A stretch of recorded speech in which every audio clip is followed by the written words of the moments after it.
Hello বন্ধুরা, good morning সবাইকে। তোমরা সবাই কেমন আছো? আমি তো বেশ ভালোই আছি। আজকে ঘুম থেকে উঠতে একটু লেট হয়ে গেছে। আমি এখানে পুচকুদের খাওয়ার রেডি করে নিয়েছি আর বিছানাটাও তুলে নিয়েছি, আর এখানে তরকারিগুলো ফুটতে বসিয়ে দিয়েছি।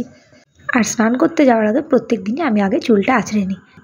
তারপর আমি স্নান করে চলে আসলাম আর মুখে মেখে নিলাম টোনার। আজকে কি জানি কেন আমার সিরামটাও মাখতে ভালো লাগলো না, কারণ শরীরটা যেহেতু ভালো নেই আমার কিছুই ভালো লাগছে না।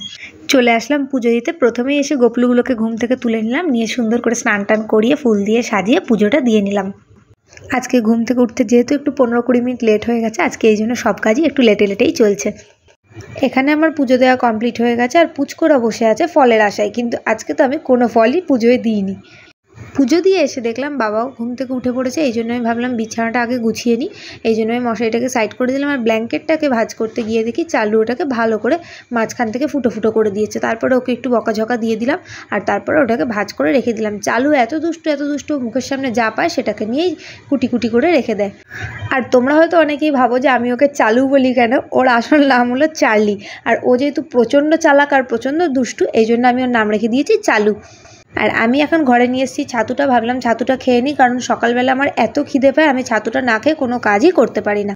আমার ছাতু খাওয়া থেকে এখানে চালুও খাটে উঠে পড়েছে, তো আমি ভাবলাম একটুখানি ওর সাথে টাইম কাটিয়ে নেওয়া যাক। ও আমার সাথে খেলতে খুব ভালোবাসে আর আমি তো ওর সাথে সময় কাটাতে খুবই ভালোবাসি। এই জন্য সকাল সকাল ভাবলাম আমার চালুটার সাথে একটুখানি খেলাধুলো করে নেওয়া যাক, যাতে আমার মুডটা একদম ফ্রেশ হয়ে যায়। আমার শরীরটাও যেমন কদিন ধরে ভালো না, চালুর শরীরটাও কদিন ধরে একটু খারাপই যাচ্ছে। চালু একটু কেমন খিটখিটে হয়ে গেছে, ওর বাচ্চাগুলোকেই ও কামড়ে দিচ্ছে। তারপর চলে আসলাম রান্না বান্না করতে। এখানে কড়াইতে তেল দিয়ে দিলাম আর দিয়ে দিলাম কালো জিরে, দিয়ে তারপর এখানে উচ্ছে আলুটা যেটা কেটে রেখেছিলাম ওইটা দিয়ে দিলাম ভাজার জন্য। তারপরে নুন হলুদ দিয়ে ওটাকে ভাজতে বসিয়ে দিলাম। তারপরে বাবা ঘুম থেকে যেহেতু উঠে পড়েছে, বাবাও ফ্রেশ হয়ে চলে এসেছে, এসে বললো আমাকে একটু চা করে দে। তো বাবাকে যেহেতু চা করে দিলাম, আমি ওর সাথে দুটো বিস্কিট নিয়ে খেতে বসে পড়লাম। আর কেন জানি না নিউজটা আমার টিভিতে দেখতেই ভালো লাগে, পেপার পড়তে আমার খুব একটা ভালো লাগে না। তাও আজকে কি মনে হলো পেপারটা একটু চোখ বুলিয়ে নিলাম। এদিকে উচ্ছে আলুটা ভাজা হয়ে যাওয়ার পরে আমি এখানে কড়াইটা ধুয়ে লোটে মাছটা বসিয়ে দিলাম। আগের দিনকে লোটে মাছটা খেতে একদমই ভালো হয়নি, কিন্তু আজকে যেহেতু আমি শুকনো করে করেছিলাম, আজকে লোটে মাছটা খেতে খুবই টেস্টি হয়েছিল।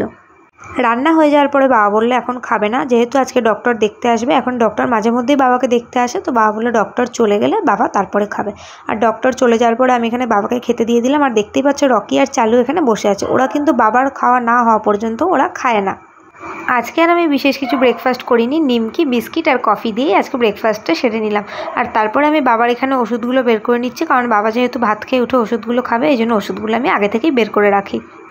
আর তারপরে ভাবলাম আজকে একটু নিজের স্কিন কেয়ার করা যাক। তারপরে আমি এখানে মুখের মধ্যে ফেস ওয়াশ করে ফেস মাস্ক লাগিয়ে নিলাম আর এখানে একটু জল খেয়ে নিলাম।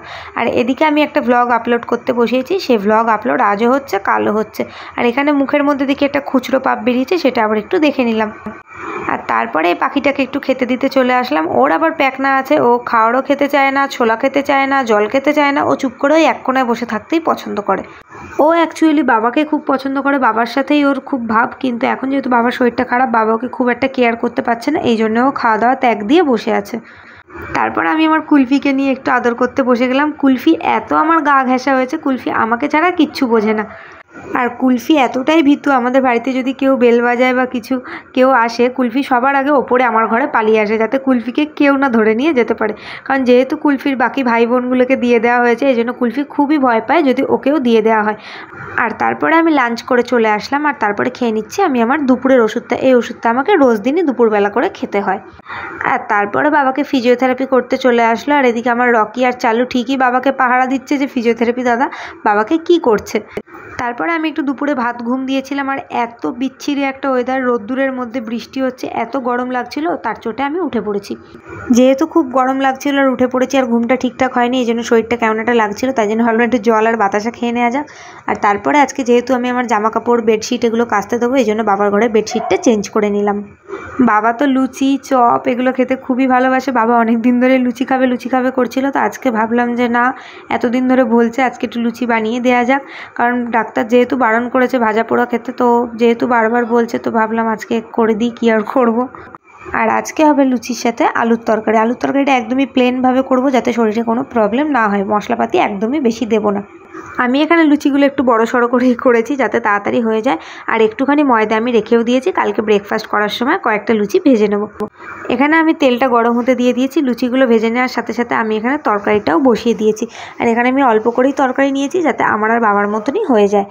লুচি তো ভাজা হয়েই গেছে, আর তরকারিটা যেহেতু ফুটতে একটুখানি সময় লাগবে, ততক্ষণে আমি ভাবলাম যে হাত পা ধুয়ে আমি সন্ধ্যেটা দিয়ে নিই। এদিকে আমি সন্ধ্যেটা দিয়ে নিলাম, দিয়ে এসে দেখি তরকারিটা ফুটে গেছে, আর আমার এদিকে তরকারিটার আলুগুলোও সেদ্ধ হয়ে গেছে। তো আমি এখানে নামিয়ে নিলাম, তারপরে বাবাকেও দিয়ে দিলাম লুচি আর আলুর তরকারি, দিয়ে আমিও খেতে বসে গেলাম। আর জানোই তো আমি তো যেহেতু ঝাল খেতে বেশি পছন্দ করি, এই জন্য আমি আবার তরকারির থেকে 2টো লঙ্কাও উঠিয়ে নিয়েছি, ঝালটা বেশি যাতে লাগে। খাওয়া দাওয়া হয়ে যাওয়ার পরে আমার মাথায় ভূত চাপলো যে এখন একটু ঘরের ঝুলগুলো ঝেড়ে নেওয়া যাক। যেমন ভাবনা তেমন কাজ, সাথে সাথে ঝাঁটা নিয়ে কাজে লেগে পড়লাম। আর ঘরটা ঝেড়ে নেওয়ার পর ওয়াশিং মেশিনে যেগুলো কাচতে দিয়েছিলাম ওগুলো তো মোটামুটি সবই শুকিয়ে গেছে, তাও একটুখানি মেলে দিই যাতে সাথে সাথে ভাবটা চলে যায়। আমি এখানে ওপরে নিয়ে এসে সব জামা কাপড়গুলো মেলে দিচ্ছি, আর শেডের তলাতেই আজকে দিচ্ছি, কারণ যেহেতু মাঝে মধ্যে বৃষ্টি আসছে। তারপরে দাদাটা আবার চলে এসছে ফিজিওথেরাপি করতে, আর এখানে চালু আর রকি ঠিকই বাবাকে পাহারা দিচ্ছে। এখন বাচ্চা 9:30, আর বাবাকে ফিজিওথেরাপি করে চলে গেছে, আর আমি বাবাকে খেতে দিয়ে এসে এখানে লেটকে পড়ে আছি। আজকে 5 দিন হলো আমি ডিনার করি না। একদিনকে মোমো খেয়েছিলাম বলে করি না, তারপরের দিনকে ফুচকা খেয়েছিলাম বলে করিনি, কালকে না তার আগের দিনকে চিকেন পকোড়া খাওয়া হয়েছিল বলে রাত্রিরে আর খাইনি, আর কালকে আবার ফুচকা খেয়েছিলাম, চুরমুর খেয়েছিলাম তাই আর খাইনি, আর আজকেও সেই বিকেলবেলা লুচি আর আলুর তরকারি খেয়েছিলাম বলে আজকে আর খাইনি। এই নিয়ে আমি 5 দিন রাত্রিবেলা ডিনার করিনি। আমার বাবা বলেছে তোর মাথার সমস্যা হয়ে গেছে, এই জন্য তুই খাওয়া দাওয়া বন্ধ করে দিয়েছিস। যেহেতু শরীরটা একটু খারাপ, এখন আমি প্রায় অনেকগুলি ওষুধ খাচ্ছি, এই জন্য বেশি খাওয়া দাওয়া করতে আমার একদমই ভালো লাগে না, অল্প অল্প করেই খাই। আর এমনি তো আমি বরাবরই যা খাওয়ারই খাই অল্প অল্প করে বারবার খাই, তো ওই জন্য ডিনার করতে ভালো লাগে না, এই জন্য আমি 5 দিন ডিনার করিনি। এই জন্য এখন আমি বাবাকে খেতে দিয়ে দিয়েছি। 10টার মধ্যে উপরে যাব, ফেস ওয়াশ করবো, 10টা 15-20 মধ্যে ঘুমিয়ে পড়বো। একটু লেটও হতে পারে, কারণ কালকে পরীক্ষা আছে, একটু বই খাতা খুলতে হবে। আমার মাথায় কিছু ঢুকছে না, আমি ধরেই নিয়েছি আমি ফেল করব, যেহেতু সবাই বললো কাছেই সিট পড়েছে পরীক্ষাটা দিতে যেতে, এই জন্য আমি যাচ্ছি, হয়তো আমার পাশ করার কোনো আশাই নেই। যাই হোক, পরীক্ষা যখন দিচ্ছি একবার হলেও তো রিডিং পড়ে হলেও যেতে হবে, তো যাই দেখি, পাশ করলে করব, না করলে না করব, কী আর করবো। তারপরে আমি ওপরের ঘরে চলে এসেছি, আর এসে আজকে আমার শরীরটা এতটাই খারাপ লাগছে, আমার আজকে ফেস ওয়াশটাও করতে ইচ্ছা করছে না, আমি ওয়েট টিস্যু দিয়ে মুখটাকে পরিষ্কার করে মুছে নিচ্ছি। কেন জানি না সারাদিনের পরে মুখটাকে পরিষ্কার করে না শুতে গেলে একদমই ভালো লাগে না। আমি এখানে মুখটাকে মুছে নিয়েছি, আর এখানে ইউজ করে নিচ্ছি সিরাম। আজকে আমি নাইট ক্রিমটা ইউজ করব না, আমার এতটাই বিরক্তি লাগছে, কোনো রকমের সিরামটা ইউজ করে আমি শুতে চলে যাব। আর এই সিরামটা ইউজ করতে আমার খুবই ভালো লাগে, এই জন্য কোনো দিন সকালে ইউজ করি, কোনো দিন বিকেলে। তারপরে এসে একটু টিভি চালিয়েছিলাম, টিভি চালিয়ে একটু নাচ গান করে নিলাম, আর তারপরে চালুকে নিয়ে শুয়ে পড়লাম। যদি তোমাদের ভিডিওটা ভালো লেগে থাকে তো লাইক করে দেবে। Thank you for watching, bye, good night.